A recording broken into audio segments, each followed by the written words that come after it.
جہاد بمعنی قتال۔ جنگ کی دو قسمیں ہیں، جارحانہ اور مدافعانہ۔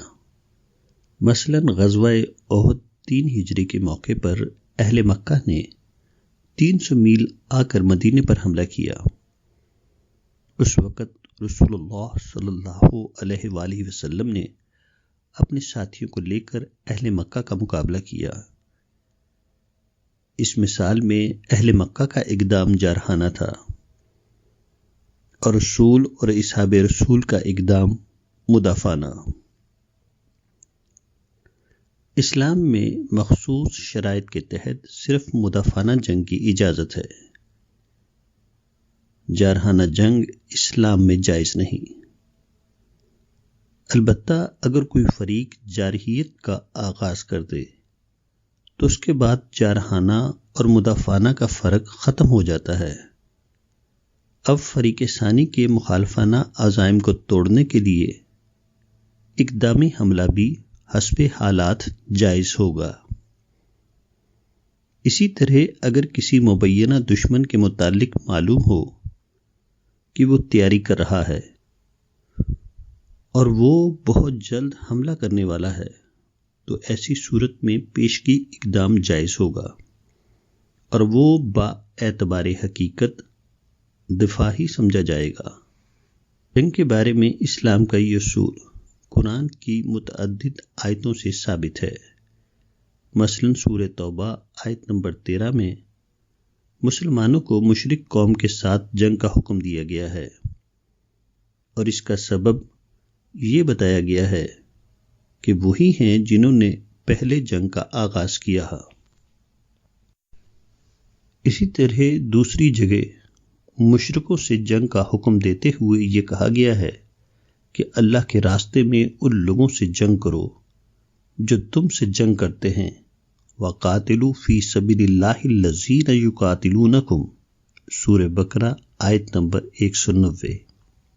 اسی طرح ایک اور جگہ ارشاد ہوا ہے کہ ان لوگوں کو جنگ کی اجازت دی جا رہی ہے جن کے ساتھ ظلم کیا گیا ہے۔ أُذِنَ لِلَّذِينَ يُقَاتِلُونَ بِأَنَّهُمْ ظَلَمُوا سورہ حج آیت نمبر 39۔ اسی طرح اہل ایمان کی یہ صفت بتائی ہے کہ وہ ہمیشہ ظلم کے بعد کسی سے بدلہ لیتے ہیں۔ وَانتَصِرُوا مِن بَعْدِ مَا ظَلَمُوا سورہ شورى آیت نمبر 227۔ اس معاملے میں اسلامی تعلیمات کی آخری حد یہ ہے کہ جارحانہ جنگ چھیڑنا تو درکنار، جارحانہ جنگ چھیڑنے کی تمنا سے بھی منع کیا گیا ہے۔ یہ بات رسول اللہ صلی اللہ علیہ وآلہ وسلم کے اس ارشاد سے معلوم ہوتی ہے جس کو بخاری اور مسلم دونوں نے اپنی کتابوں میں نقل کیا ہے۔ اے لوگو، تم دشمن سے مٹ بھیڑ کی تمنا نہ کرو اور اللہ سے عافیت مانگو، البتہ جب مٹ بھیڑ ہو جائے تو انہیں مارو اور جان لو کہ اس وقت جنت تلواروں کے سائے کے نیچے ہے۔ ایک جامع آیت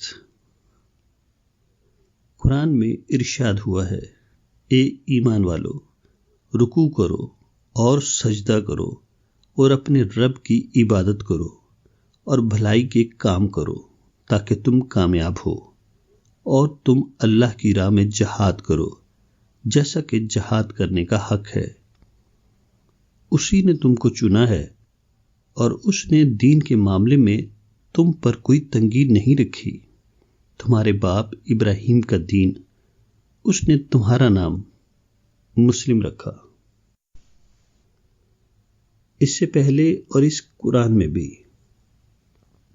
تاکہ رسول تمہارے اوپر گواہ بنے اور تم لوگوں کے اوپر گواہ بنو، بس تم نماز قائم کرو اور زکوٰۃ ادا کرو اور اللہ کو مضبوط پکڑو، وہی تمہارا مالک ہے۔ بس کیسا اچھا مالک ہے اور کیسا اچھا مددگار۔ سورہ حج آیت 77 تا 78۔ قرآن کے اس بیان پر غور کیجیے۔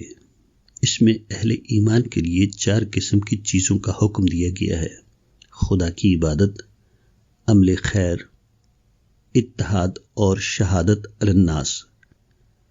ان 4 احکام کے درمیان میں کہا گیا ہے کہ وجاہدوا فی اللہ حق جہادہ، اور اللہ کے راستے میں جہاد کرو جیسا کہ جہاد کرنے کا حق ہے۔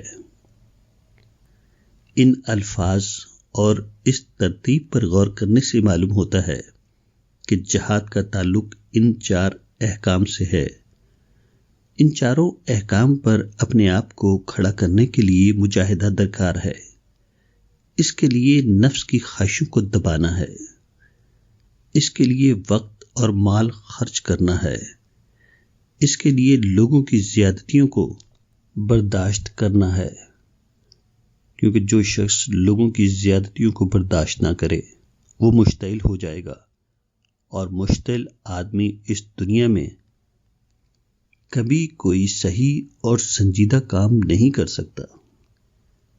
اس قسم کی ضروری صفات کا ثبوت وہی شخص دے سکتا ہے جو مومن ہونے کے ساتھ مجاہد بھی بن جائے، جو قربانی کی سطح پر اپنی ذمہ داریوں کو ادا کرنے کے لیے تیار ہو۔ تصدیق رسالت۔ ہندوستان ٹائمز 19 اگست 1990 نے امریکی صحافی کی ایک رپورٹ شائع کی۔ اس میں بتایا گیا ہے کہ امریکہ کے پاس اس وقت اتنے زیادہ ہتھیار ہیں جو دنیا کی پوری آبادی کو 5000 بار ہلاک کرنے کے لیے کافی ہیں۔ Enough to kill everyone in the world 5000 times۔ Report میں بتایا گیا ہے کہ سوویت روس کے پاس بھی تقریباً اتنے ہی ہتھیار ہیں۔ یہاں یہ سوال پیدا ہوتا ہے کہ امریکہ اور روس پچھلے 70 سال سے ایک دوسرے کے سخت ترین دشمن بنے ہوئے تھے، ہر ایک دوسرے کو ہلاک کرنے کی دھمکی دے رہا تھا۔ پھر کیا وجہ ہے کہ ہتھیاروں کے اتنے بڑے ڈھیر کا مالک ہو کر وہ ان کو ایک دوسرے کے خلاف استعمال نہ کر سکے، بلکہ دونوں نے باہم یہ معاہدہ کر لیا کہ وہ کبھی ایک دوسرے سے لڑائی نہیں کریں گے؟ اس کی وجہ زمانے کا فرق ہے۔ قدیم زمانے میں لڑائی تلواروں کے ذریعے ہوتی تھی۔ تلوار صرف اس آدمی کی گردن کاٹتی ہے جس کے اوپر تلوار چلائی گئی ہے، اس سے زیادہ تلوار کا کوئی مزید نقصان نہیں۔ مگر موجودہ زمانے کے ہتھیاروں کا معاملہ یہ ہے کہ اگر ان کو استعمال کیا جائے تو ان کا نقصان تباہ کن گیسوں، ہلاکت خیز شعاعوں اور دوسرے مضر اثرات کی صورت میں ساری زمین پر پھیل جاتا ہے، حتیٰ کہ اس کا نقصان خود اس قوم تک پہنچ جاتا ہے جس نے اپنے دشمن کے خلاف ان مہلک ہتھیاروں کو استعمال کیا تھا۔ اس واقعے نے اب ہتھیاروں کی جنگ کو بے معنی بنا دیا ہے، چنانچہ موجودہ دنیا کے تمام انسان اختلافی معاملات میں پرامن بات چیت پر زور دے رہے ہیں۔ اب ساری دنیا میں کوئی بھی شخص جنگ و قتال کی وکالت کرنے والا نہیں ہے۔ زمانے کی اس تبدیلی نے پیغمبر اسلام صلی اللہ علیہ وآلہ وسلم کی صداقت کو ایک نئے عنوان سے ثابت شدہ بنا دیا ہے۔ پیغمبر اسلام صلی اللہ علیہ وآلہ وسلم نے مقصد کی جدوجہد یا جہاد کا طریقہ یہ بتایا تھا کہ اس کو مبنی بر دعوت ہونا چاہیے۔ اس کے بعد مارکس جیسے مفکرین اٹھے، انہوں نے پرامن طور طریقے کو بیکار بتایا اور مقصد کے حصول کے لیے مبنی بر تشدد طریقے کی پرزور وکالت کی۔ 20ویں صدی کے نصف اول میں مارکسی نظریے کا اتنا غلبہ ہوا کہ بعض مسلم مفکرین نے اس سے متاثر ہو کر اسلامی جہاد کی متشددانہ تعبیر شروع کر دی۔ مگر موجودہ صدی کے خاتمے پر جو حقائق سامنے آئے ہیں انہوں نے حیرت انگیز طور پر پیغمبر اسلام صلی اللہ علیہ وآلہ وسلم کی رہنمائی کی تصدیق کی ہے اور کارل مارکس کے نظریے کو باطل ٹھہرایا ہے۔ اس طرح دوبارہ ثابت ہوا کہ پیغمبر اسلام کی رہنمائی الہامی رہنمائی ہے اور دوسرے تمام لوگوں کے نظریات ان کے اپنے محدود ذہن کی پیداوار ہیں جو ابدی حقائق کے سامنے ٹھہرنے کی طاقت نہیں رکھتے۔